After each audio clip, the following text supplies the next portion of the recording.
Welcome to another episode of The Unseen Paranormal, where some of the scariest things are unseen. I'm your host, Eric Freeman.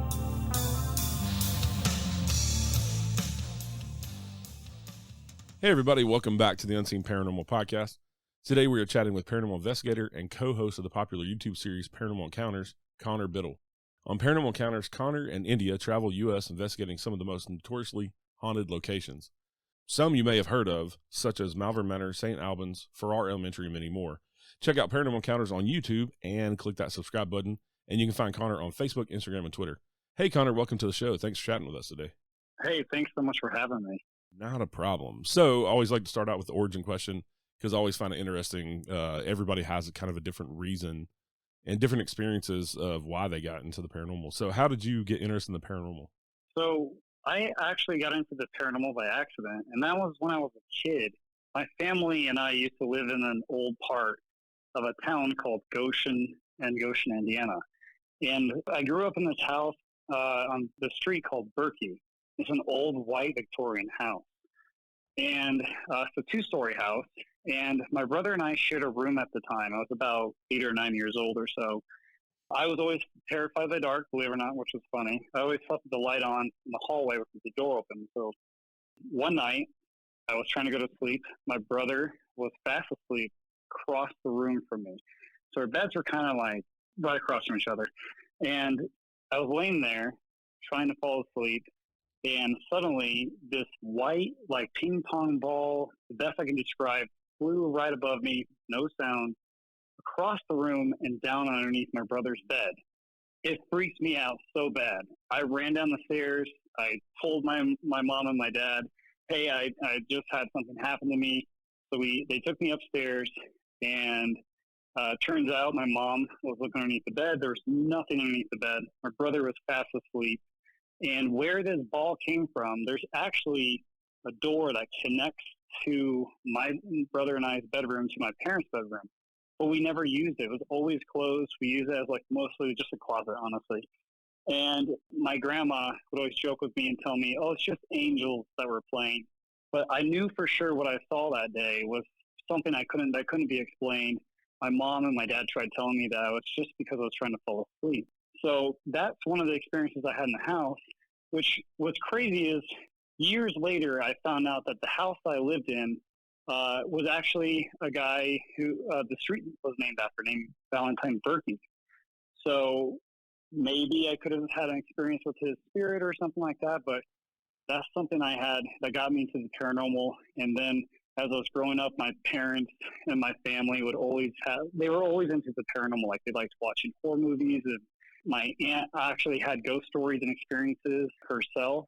So it's always been in my family. So it's always been a huge interest for me. Yeah, that's awesome to grow up in a family. I grew up in a family who was pretty open about their paranormal experiences. A lot of people kind of, I think, get taught out of it that it's just their imagination, but it's nice to grow up in that environment. I think that gets you, especially having your own experiences when you were a kid, it kind of gets you more into the paranormal because you can freely talk about it with your family. Yeah, it greatly pushed me along the way into my paranormal journey. Like, I'm very thankful I grew up with a family that didn't disregard it as I was just seeing stuff or being crazy about something, you know? Yeah.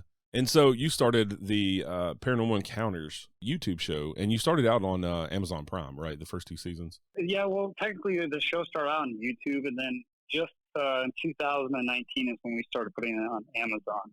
But yeah, it started out on YouTube.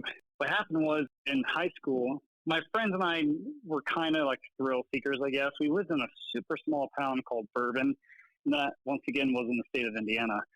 And it was a super small school, and the town that we grew up in basically had like 2,000 people that lived in it. So there's plenty of abandoned houses that were out in the country land. It's mostly farmland that I lived at. And so we'd always like to try to go to this one house that we used to call the Witch House. And rumor has it in school that, 2 witches lived in this house, and they pretty much practiced witchcraft and all this stuff like that.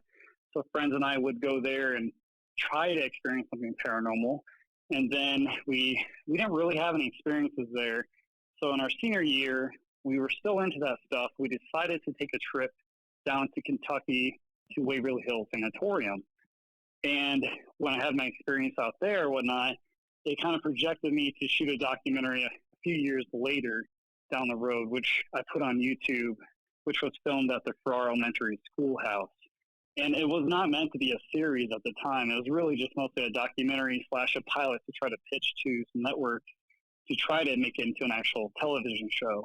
But I used to film, the show was revamped in 2019, but I always call it the old Paranormal Encounters. The old Paranormal Encounters was like 8 episodes that was filmed, but it all started by a documentary on YouTube. Awesome. And now you've been doing the show for what, 9 years now?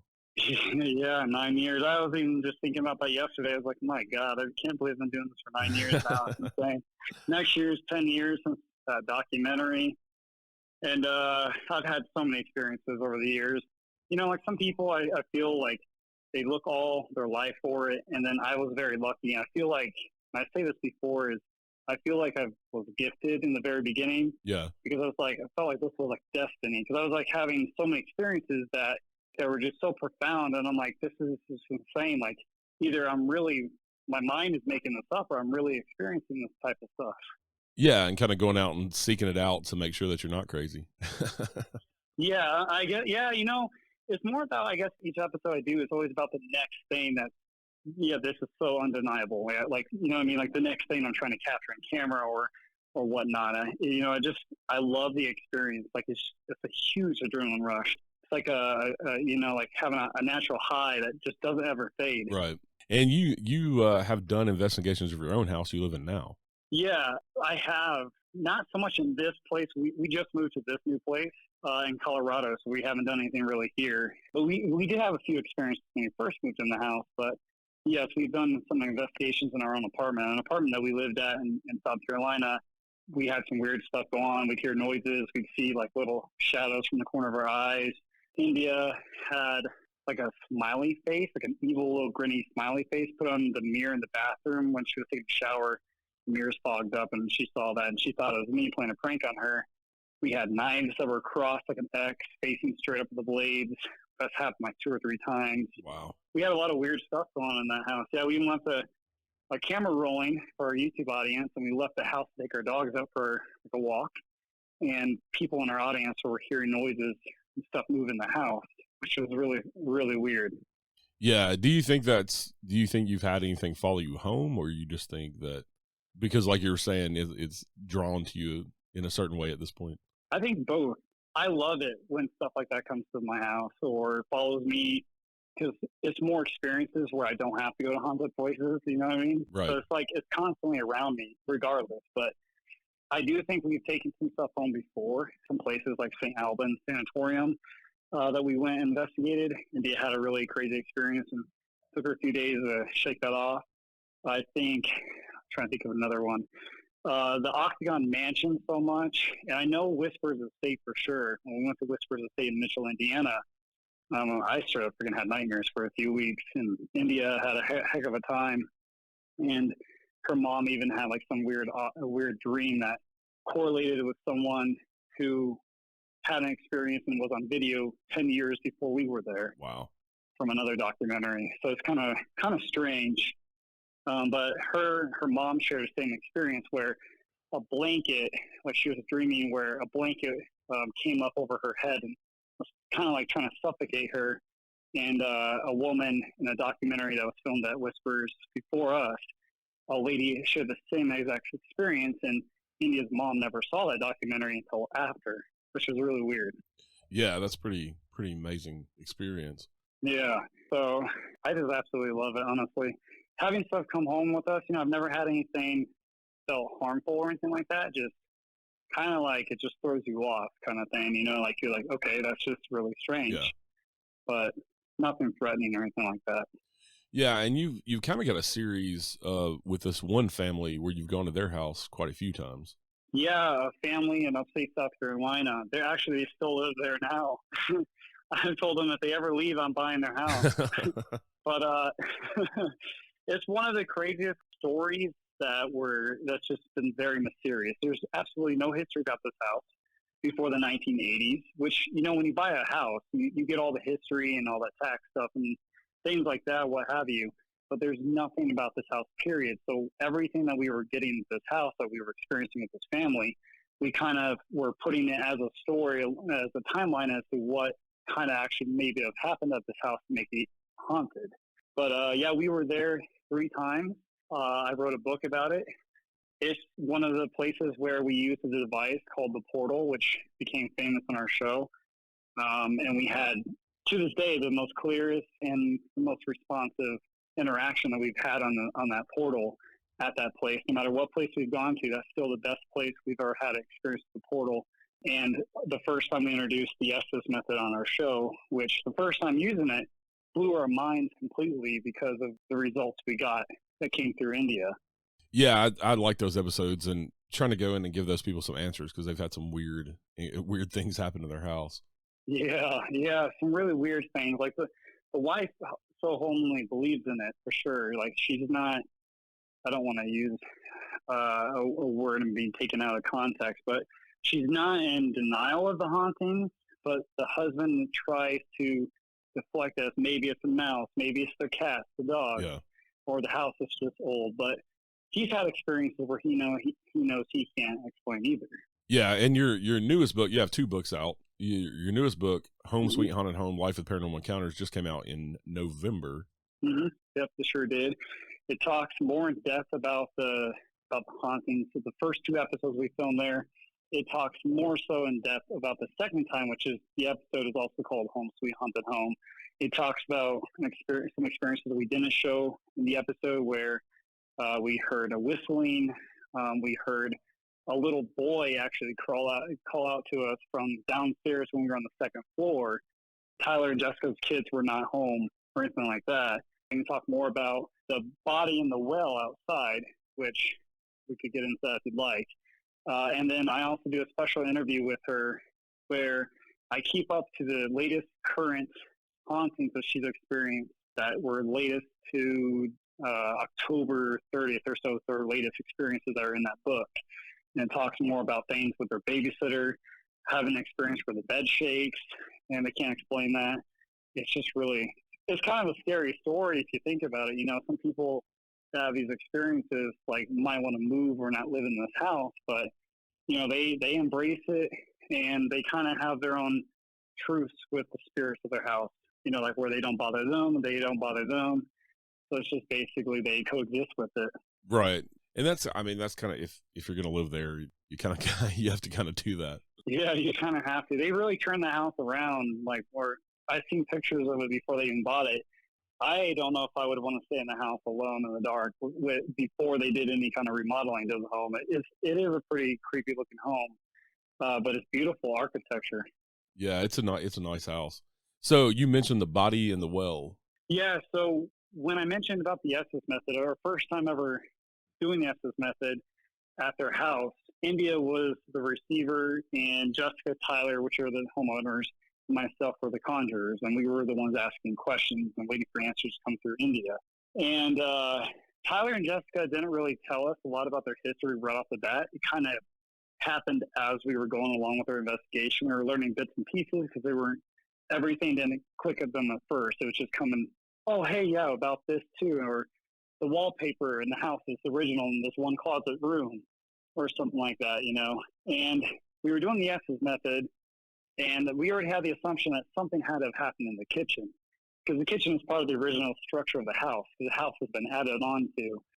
And we're doing the Estes method, and we're hearing noises in the kitchen.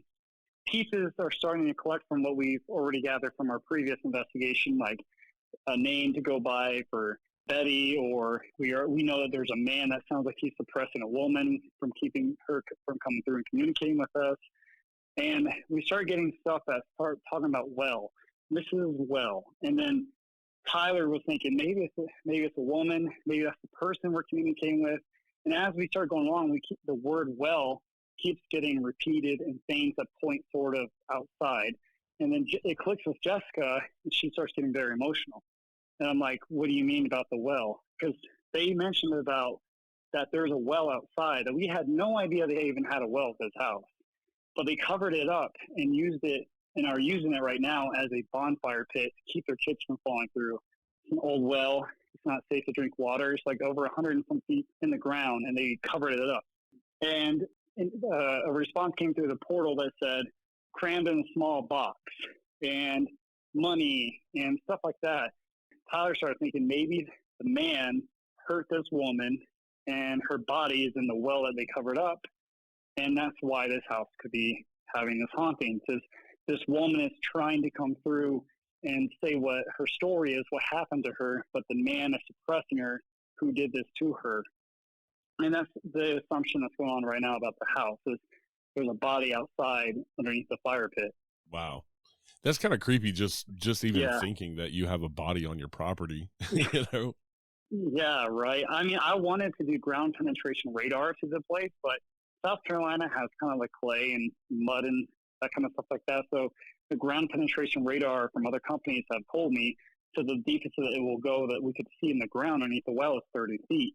And Jessica was telling me that the well is well over 100 feet because they took something and dropped and it took a few seconds for it to actually hit.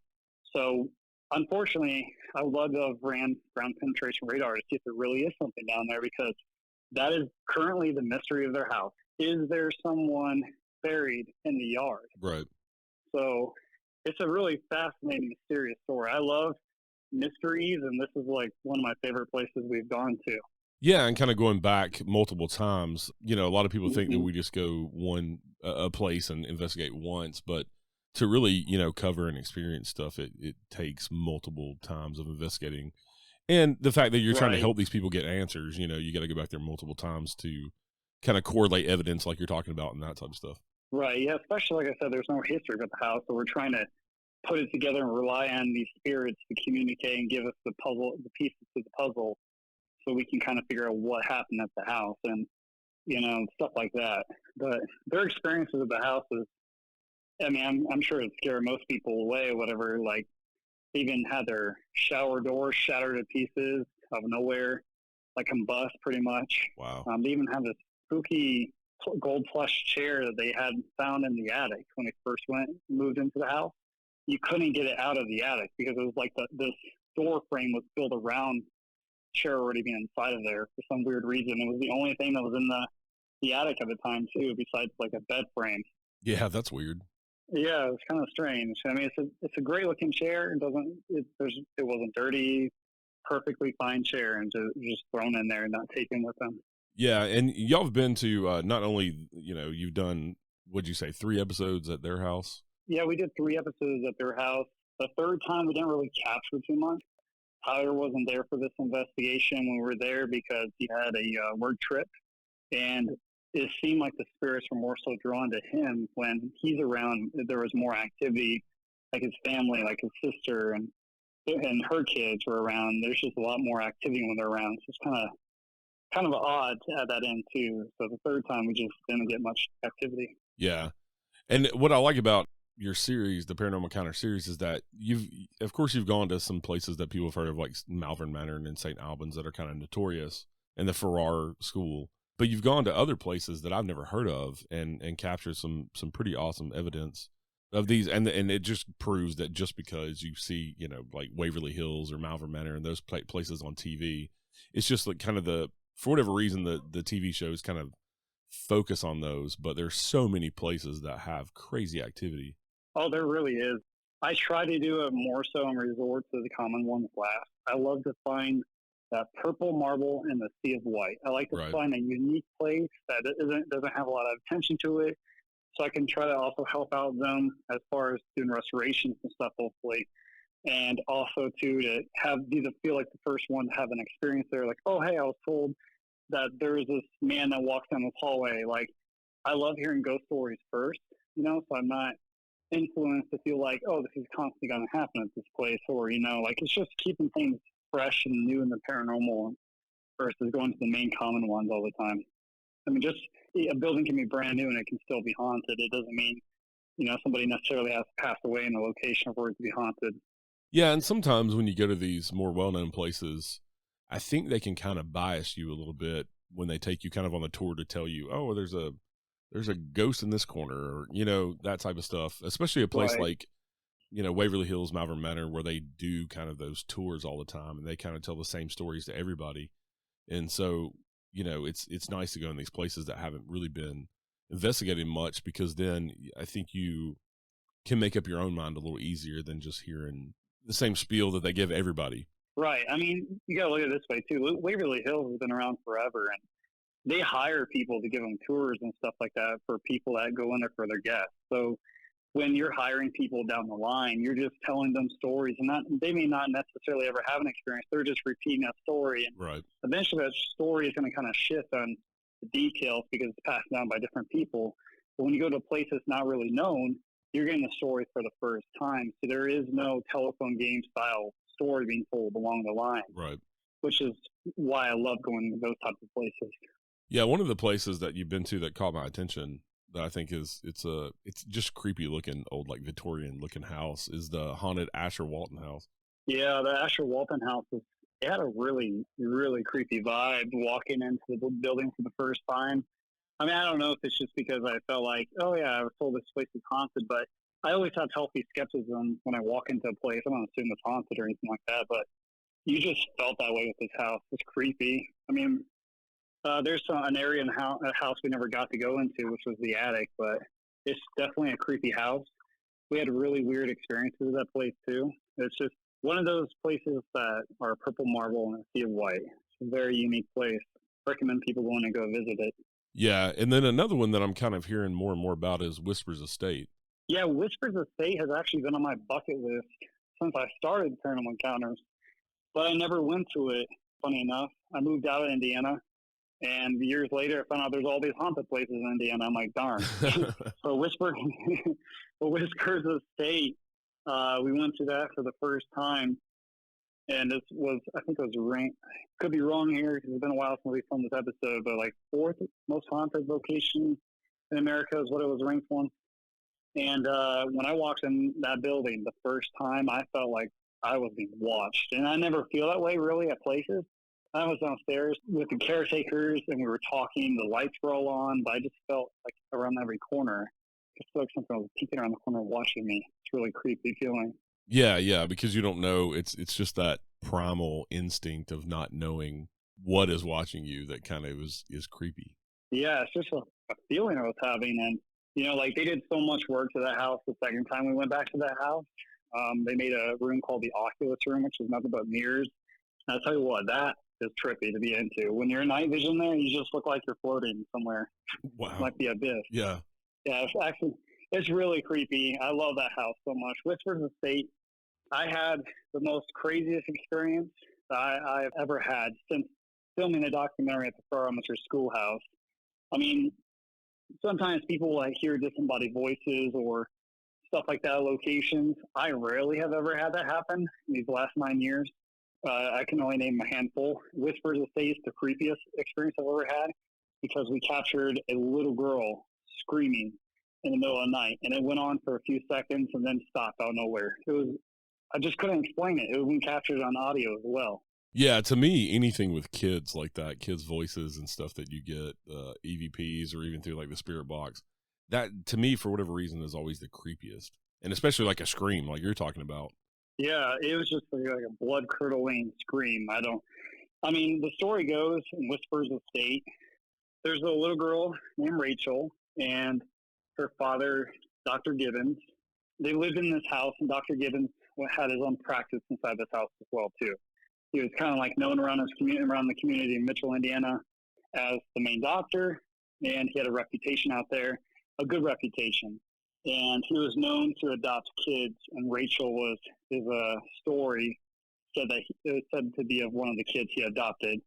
The story goes, it was around this time, December, Christmas time, and this was in the early 1900s, where before they used Christmas lights and Christmas trees, they used candles, like open lit candles, which is highly unsafe. Right.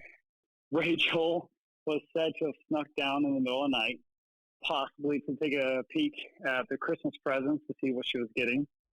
And somehow her nightgown got struck by one of the flames in the tree, and somehow the tree was said to have fallen sort of on her and pinned her sort of in the doorway.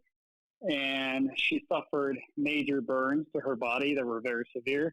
And her father, Dr. Gibbons, took her up to her bedroom to the second floor, gave her a lethal dose of morphine, She died December 27th, and she is said to be haunting the Whispers of Fate, which, looking back at that screen that we captured on the second floor, literally right outside of Rachel's room, I feel like we captured and heard like sort of a stone tape theory style echo going through the house of what she might have experienced when she was caught on fire, or maybe she was laying in bed in agony. Right. Because I was standing next to a window. They block out all the windows with like some blackout tape in their house.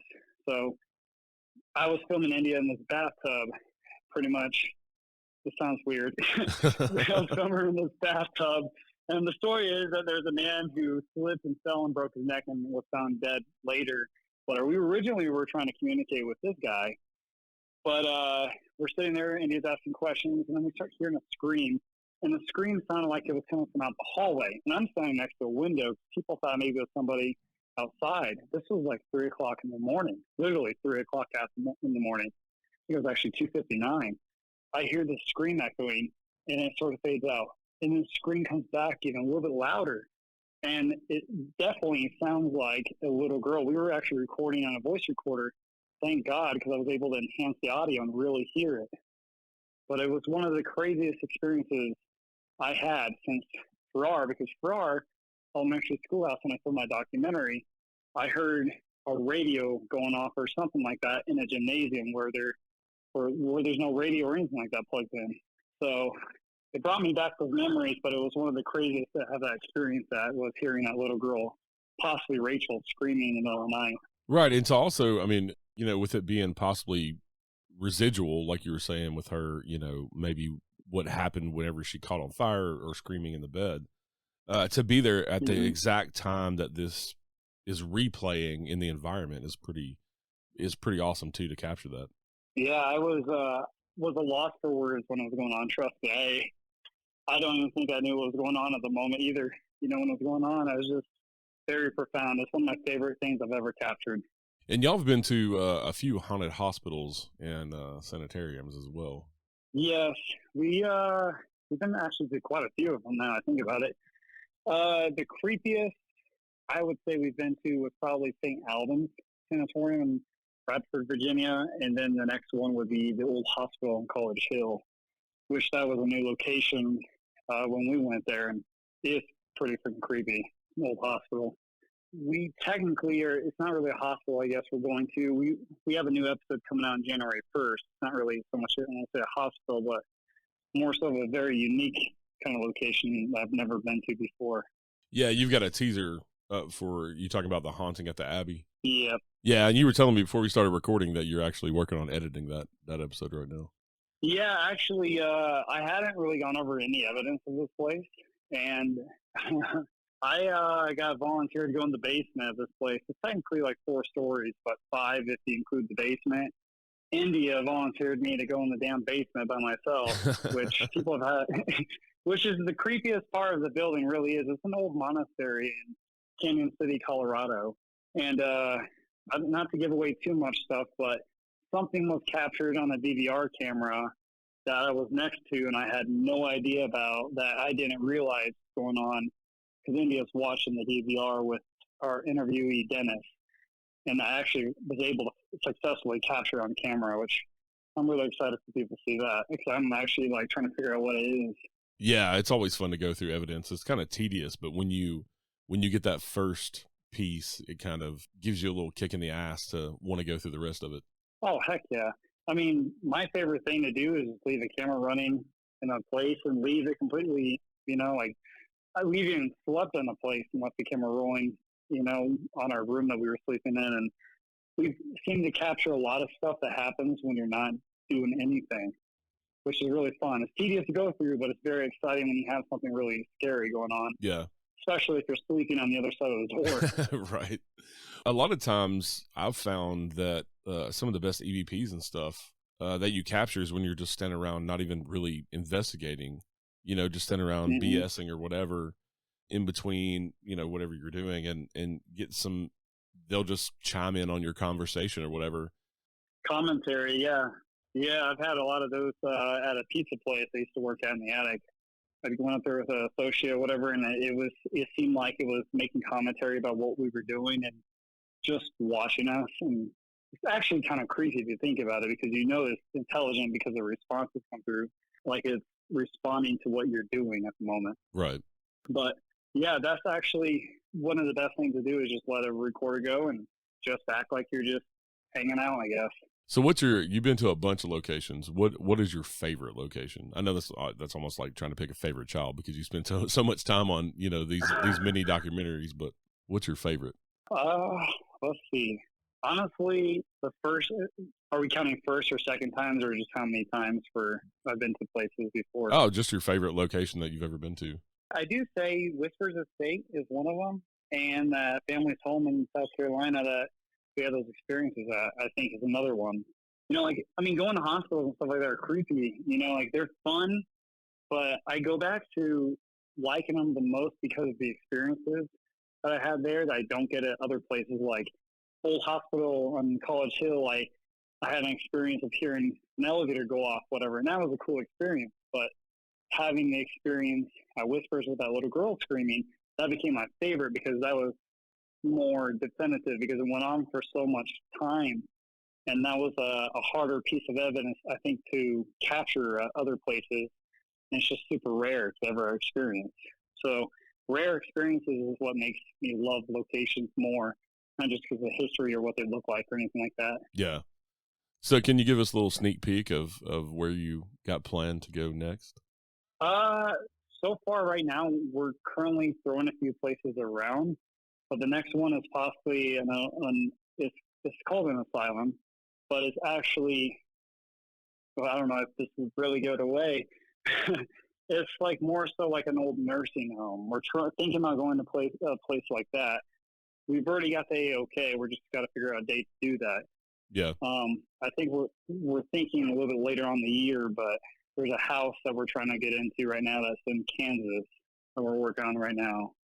There's a few houses, not the Sally house. Yeah, the Sally house is really known. When you think of Kansas, I guess when I think of Kansas, I think of the famous Sally house. Yeah, yeah. But it's not. That's not the next location we're trying to get into. We're trying to get into a place that's not. That's another purple marble in the Sea of White. It's a new location that's coming out. Yeah, that's awesome. Shed light on some of these other locations. I love that, because it just, Waverly Hills has just been done and done and done. I hate to keep going back to Waverly Hills, but even like, some of that, like Sally House is one of them that, if you're into the paranormal, you're kind of pretty familiar with it. Yeah, those are the main big, I guess called big dogs. You know what I mean? Like they're definitely the main ones. Like I said earlier, I really love going to ones that aren't known. And that's what makes me excited about this place. So I have no idea what I'm going to expect. It's just like going to that family's home. I honestly thought they were going to murder us or something like that. And here, lo and behold, it's one of the craziest places we've been to as far as using the portal at. Right. And that's why I love is when I do have those experiences there, that's a huge rush, because it's like, awesome, I got the experiences. I cannot wait to show people what happened at this house. And hopefully it brings more people to their location. And if they're trying to restore the location, hopefully I somehow down the line have helped bring restoration so that place can be lasting longer and longer than what it is right now. Yeah, because they do, a lot of these places, to keep their doors open, they, especially with COVID, I know quite a few, I live in the Middle Tennessee area, but I know quite a few places that before COVID, they never would open their doors to paranormal investigations, but they didn't have tourism dollars coming in, with these historical locations. And so they had to open their doors to the paranormal investigators just to keep the place going. Mm-hmm. Some places I feel charged like a crazy arm and a few legs for prices, but I think it's a great way to restore.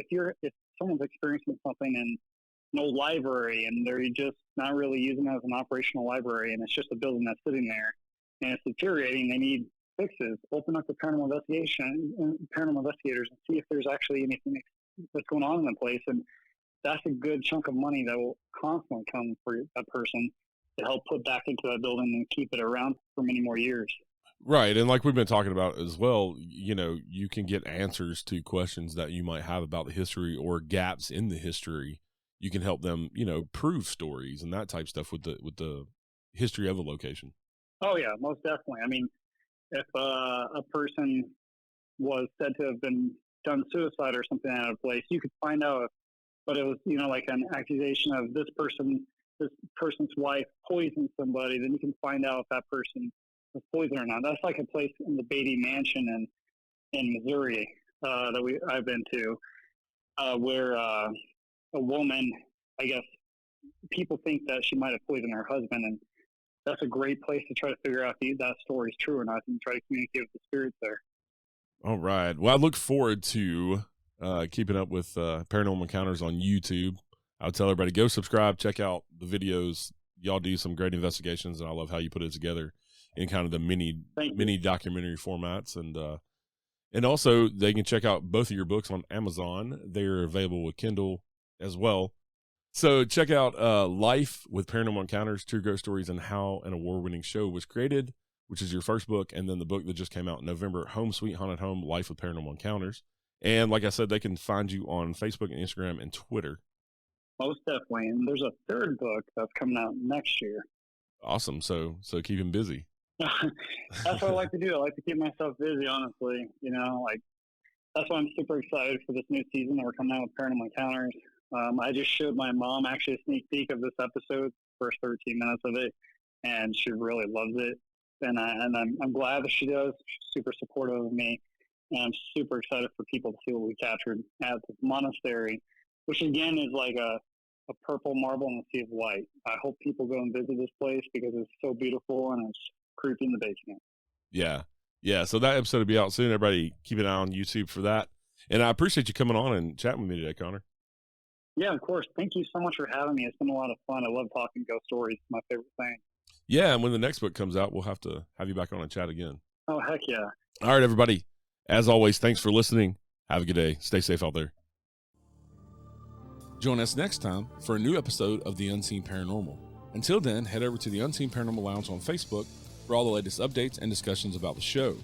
You can also find us on Instagram, Twitter, or at unseenparanormalpodcast.com. And please rate, review, share, and subscribe to help more people discover the show. The Unseen Paranormal Podcast is proud to be the ambassador for paranormal for Verbal.com. A big thank you to my friend Chris Lips for the awesome theme music. You can find more of his music on Apple, Amazon, or Spotify. And as always, thank you for listening. You have come